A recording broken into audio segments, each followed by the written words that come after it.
Voilà les meilleurs jours de l'année. Voilà les jours les plus aimés auprès d'Allah subhanahu wa ta'ala.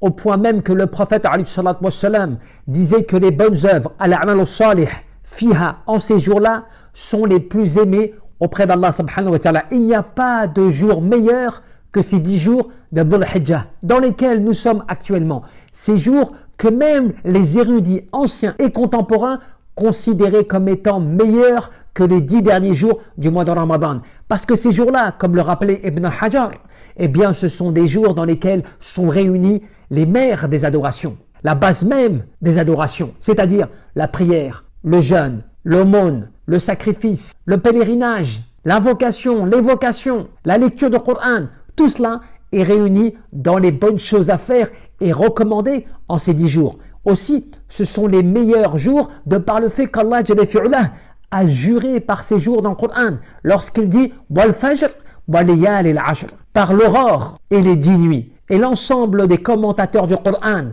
ainsi que les savants anciens comme contemporains te disent que c'est en référence aux 10 jours d'Abdul Hijjah. Donc profite de cela, saisis cette opportunité, car lorsque tu es dans cette adoration, que tu profites de ces jours, que tu négliges pas ces bienfaits, c'est une marque d'amour divin, c'est une marque de rapprochement de ta part d'Allah subhanahu wa ta'ala, et qu'Allah bien sûr te veut du bien. Donc à partir de là, profite même d'aller à la mosquée pour ceux qui le peuvent, prière en groupe, de multiplier les bonnes choses, d'ordonner le convenable, de condamner le blâmable, de renforcer les liens de parenté, d'exceller dans le bien. Tout cela pourquoi?